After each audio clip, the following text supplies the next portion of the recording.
Hi guys, welcome to Sun and Shine Vlogs. I'm April and today's video is going to be talking about my journey and why I chose to open up in-home childcare versus a regular preschool.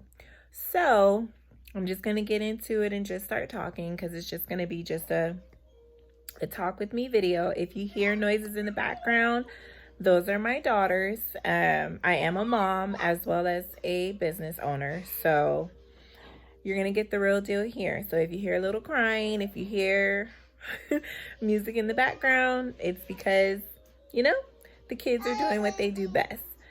So I'm just gonna get right into it and let you guys know I launched my daycare September of 2020, and I got my license in December 2019. So the reason why I chose to become an in-home daycare provider is because I ended up going out on workman's comp for my previous job, and I was informed that I wouldn't be able to return to that particular job due to the hostile / toxic work environment. So all the doctors that I had to go see told me that I needed to work on a plan B because I would not be able to work there anymore, because anytime I would go, it would trigger a panic attack. So even with going to the doctor, getting the help, and working through those things, I was still going to get triggered because the issues that were triggering me were not dealt with, nor were they fixed. And the issues that I dealt with was breaking laws in the childcare facility, basically bullying the staff. Bullying the staff. For example, we had an employee who really had to use the bathroom, and they were told that they had to clock out before they would go to the bathroom, resulting in them almost pissing their pants. Favoritism, a lot of favoritism was going on in the workplace, even though that I was a part of management, and I would call these things out and tell my boss, like, hey, you shouldn't do this. This is not okay. They would go ignored, basically. Overworking the staff because we had too many kids and not enough staff members, which resulted in all the time being out of ratio, unsafe behaviors happening, amongst other things. And it just became too much, because when it's just one person trying to fix everything and when they're not the boss, it doesn't work. It really doesn't work. And I found myself, prior to me having the panic attacks, getting frustrated because constantly voicing these concerns, constantly having meetings to fix things, to turn around to just keep doing the same thing over and over again. And it wasn't okay. I was not okay with what was happening. I constantly voiced my disagreements with things, and sad to say, it didn't matter.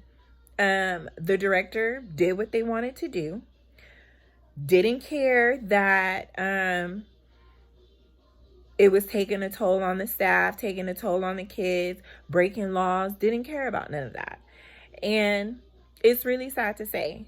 So because I was trying to do everything, I was trying to fix everything, I was trying to be in 5 places at one time, my body was just like, no, this is not working for you. You guys, we had teachers quitting in mid-shift because that's how bad it was. It was not a good thing. And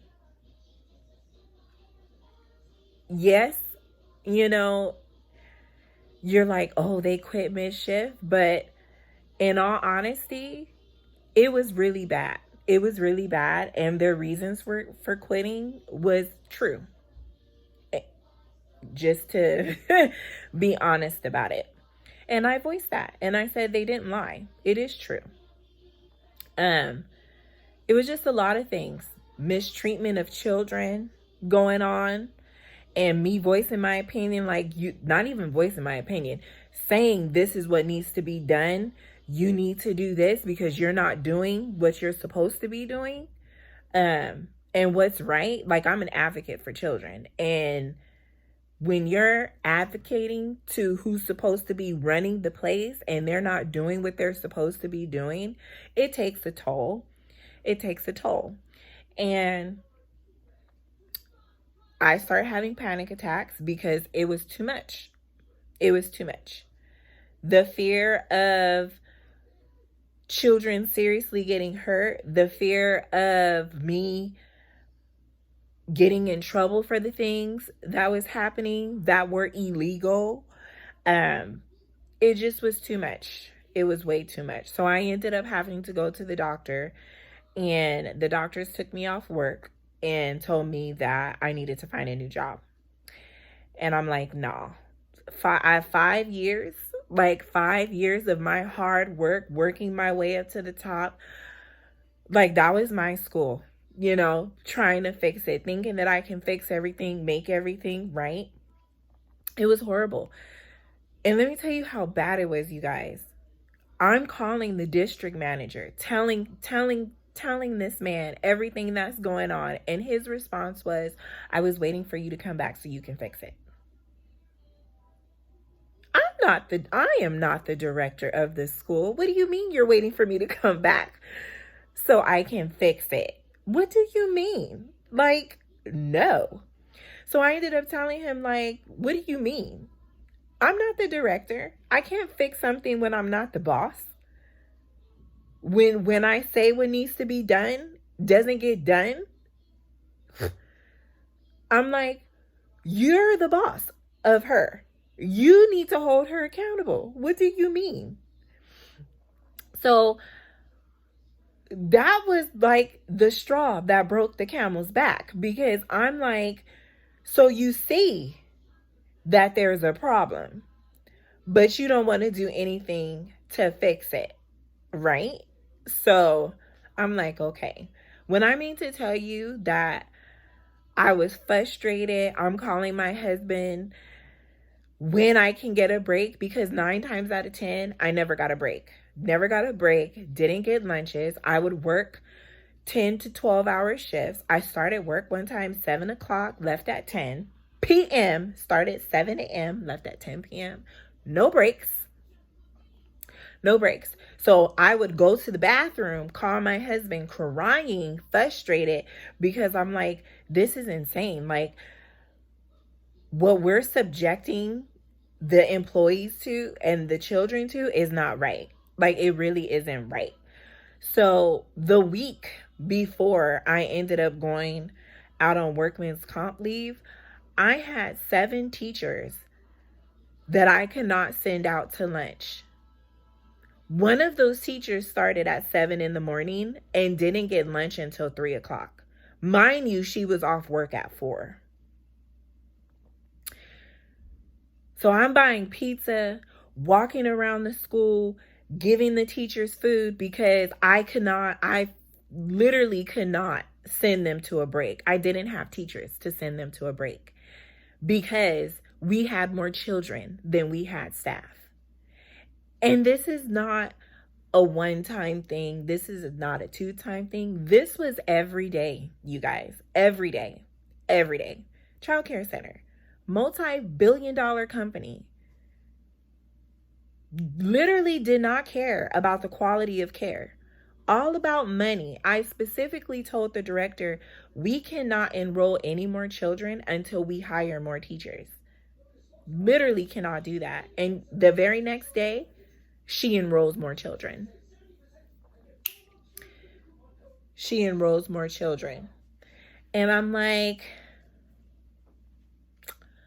all right, this is what we're doing. And this is why the teachers are quitting, because you're showing them that you don't care. You're showing them. That's just one thing. Let's talk about the other things. Went on a field trip. Never knew this lady, didn't know who she was. Came up to the field trip. I let her know, I'm so sorry. You can stay on the field trip, but you can't be around the kids because I don't know who you are. I was not informed that you were going to be attending on the field trip. I called the school. Nobody knows that you were supposed to be attending this field trip. And since I don't know who you are and I need to protect the safety of the children because safety comes first, you're not allowed. When I mean to tell you that this grandparent cursed me out like a dog, called me all kinds of names, everything. Mind you, where we were at was full of white people. Looking at me like I'm the one at fault. Mind you, I held my composure. We went on the field trip. Everything, because that's what you do. When you're in a leadership role, you lead by example. You know, you can't curse people out because they're cursing you out, calling you out your name, calling you all types of things. Can't do that. You have to lead by example. Mind you, in front of the kids, in front of the kids did all this. So I ended up having a meeting about that particular incident. I was told that I was apologized to, told that, this because I was uncomfortable. I didn't feel safe because she was threatening me, a whole bunch of other things. I didn't feel safe. I didn't feel comfortable. And I voiced these concerns. I voiced these things. I was lied to my face. Lied to. I was told this person is not going to be around. This person is not allowed to go on the field trips. They broke the code of conduct agreement that is signed upon, all that other stuff. Only to find out that this person was still allowed to go on the field trips after they behaved that way. That my feelings were not valid. I didn't feel safe. It didn't matter. It didn't matter. So I was like, okay, all right, this is it. And you guys, it's not the first time this happened. I've been called a nigger at my job in front of kids. And that parent was still able to come to school, still able to bring their child, all that stuff. And, it's like, wow. I'm not going to even go into anymore. Those are just examples of what I had to put up with. And this is not that. And you guys are like, well, why didn't you quit? Why didn't you leave? Because I worked my ass off to get to where I got. And I wasn't going to give anybody power over me for me to leave, for me to quit. If I was going to leave, it was going to be on my own terms, not because someone made me feel a certain type of way. I was like, you're not going to win. Like, yeah, we got her out. No, you're not going to win. I'm going to do what I do because it was my school. It was my school. And it really, really is a testament when you are put in leadership positions. There's a certain way that you have to be. You know what I mean? Like, you have to lead by example, and it was crazy. So all of that, on top of the breaking of the laws, on top of the mistreatment of me getting mistreated, not just from parents, but from staff as well. Not all of them, but some of them. Mistreatment, and nothing being done about it. Nothing being done. And I'm like, this cannot be life. And we're having meetings after meetings, and it doesn't matter because guess what? The director's doing whatever the fuck she wants to do. Basically, it doesn't matter.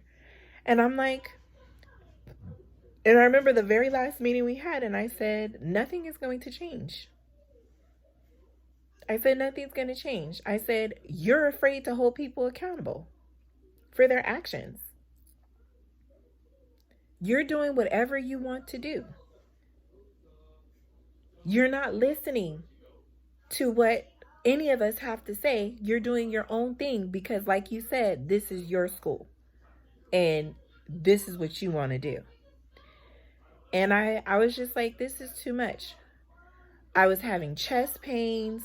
I was having dizzy spells, continuous dizzy spells, to the point where I couldn't even hold kids, you guys. I couldn't even hold kids. Like, it was really, really bad. Really, really bad. I couldn't call out of work because we didn't have any staff. So I'm like, I can't call out because the staff are already suffering.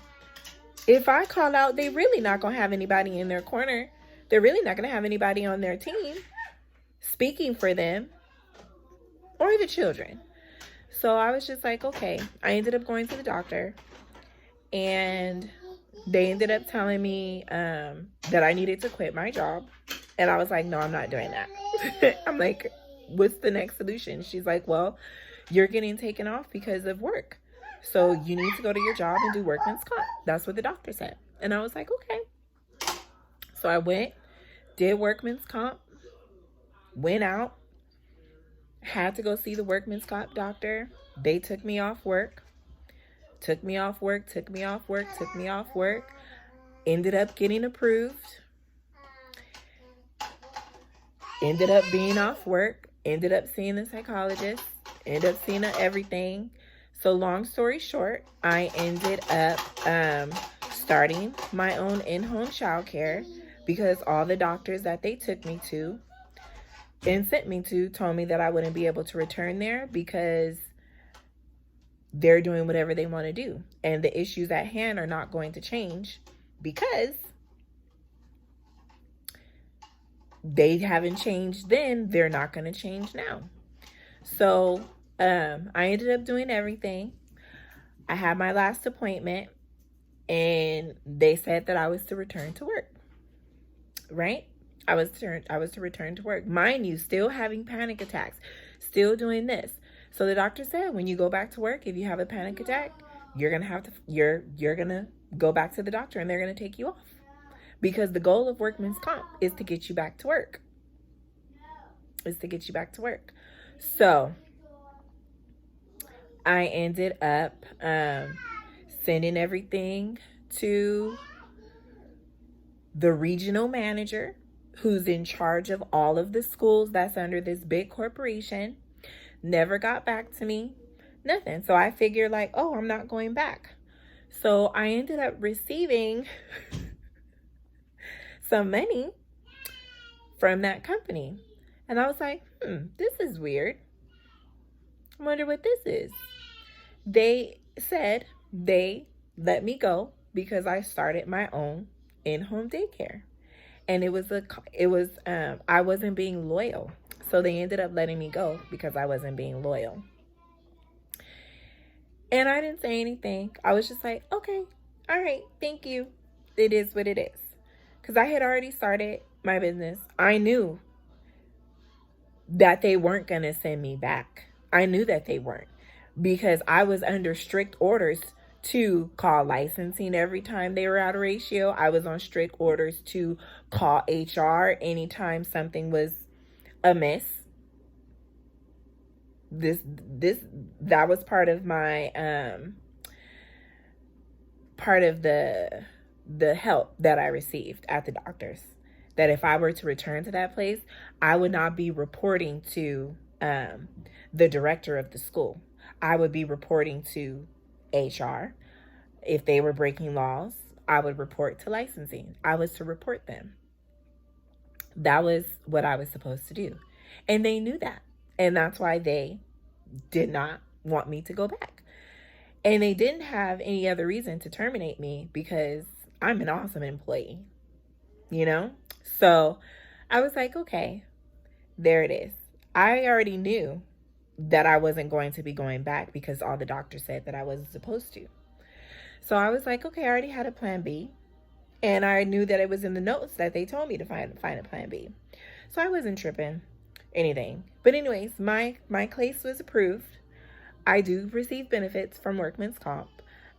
all those other things, because it was my case was found. There was documentation of all the things that they were doing that they weren't supposed to be doing.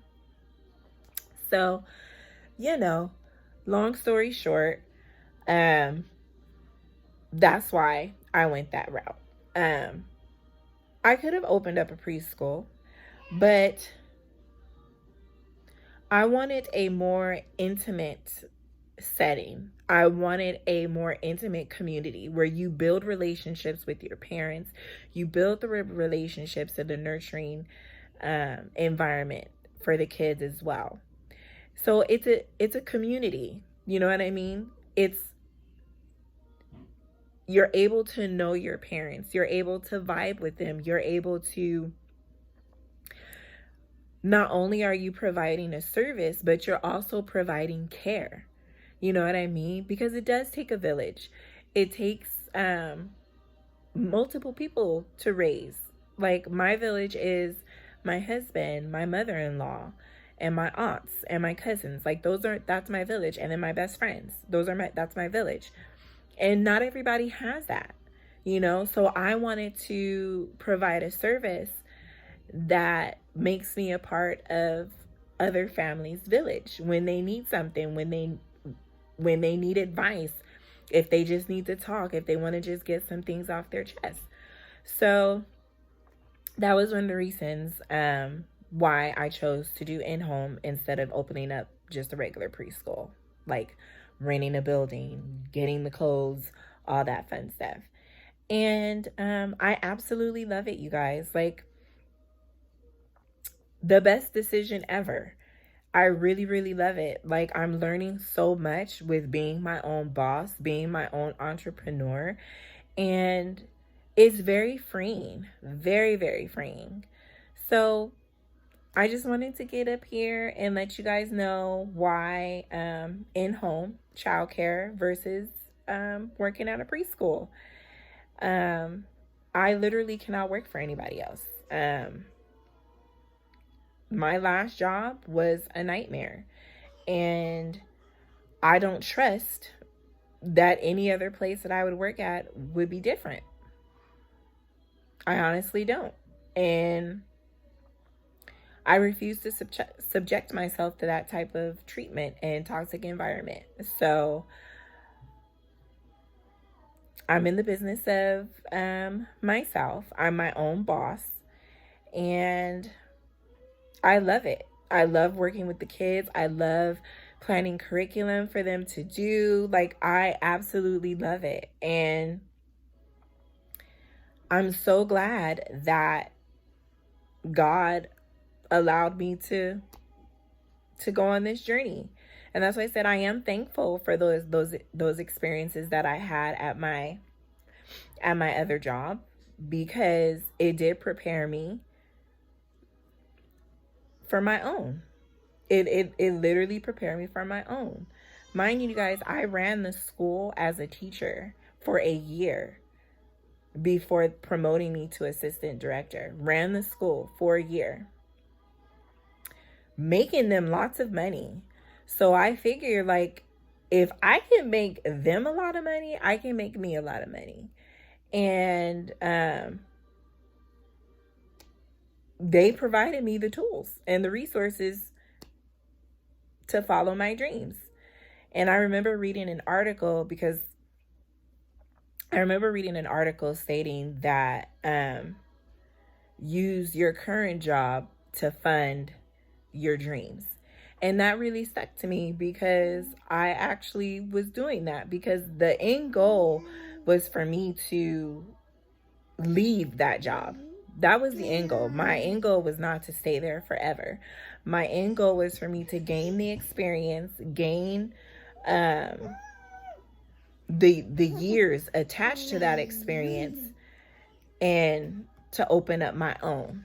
It just happened sooner than I thought that it would. But I'm gonna let you guys go, because my baby over here, she is wanting some attention. But that's the end of the video. I hope you guys I hope you guys subscribe. And my next video, will be next Sunday. I'll be putting out, it'll be a day in a life. And probably one after that, it'll be a budgeting one. I'm going to actually sit down and go over my budget with you guys.